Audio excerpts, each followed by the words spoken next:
Now, Microsoft Excel 2013 makes opening workbooks really very simple. When you first start Excel, you'll see that on your left, you have a list of your recent workbooks anyway. So if that's one you wish to reopen, you simply choose that from the list. So here I have my first workbook, click, and the file then opens. Alternatively, we go to File and Open, and we can look in Recent Workbooks. And again, that shows my first workbook. Here we have a SharePoint server, a SkyDrive server, my computer, or we can add a place as we've seen earlier. So let's go to Computer. Let's look in the current folder. The current folder is the folder you've currently got files open from. So that's the training documents, which is why I've got my first workbook there. Or we could go into recent folders, or we could just browse our machine. Well, actually, let's pick up a recent folder for this, and you'll find that in your working folder, you'll see sample sales.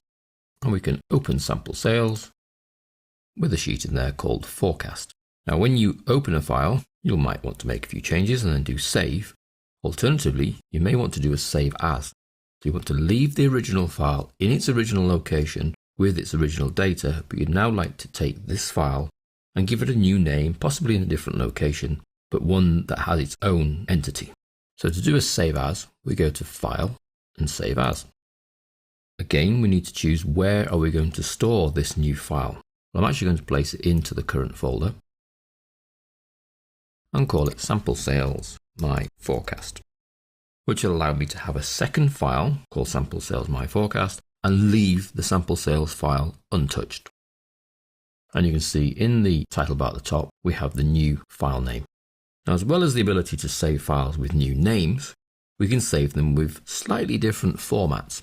If, for example, you wanted to share this file with somebody who had an earlier version of Excel, then you may be required to save it in an older format. So we do that through File, Save As. Again, tell it where to save it. Let's save it in the current folder. But it's the Save As type here that gets changed. Now, the XLSX format will work for 2013, 2010, and for 2007. Anybody using an older version of Excel than that will need an older file type. So in the little drop down, there are a lot to choose from in here. You're looking for Excel 97 to 2003 workbook. You'll notice the extension is slightly different. It's an XLS, not XLSX. But by saving it in an older format, we allow people with older versions of Excel to open it. So I then save the file. Nothing really has changed. The extension is different, XLS instead of XLSX.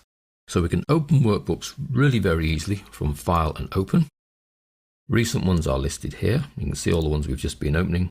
Or we can go to Computer or SkyDrive to open them from wherever they are.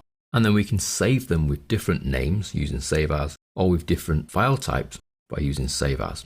Now, the main reason for Save As in a different file type will be to save in an older format. So people on older versions of Excel, those before 2007, can still open and close and edit that file.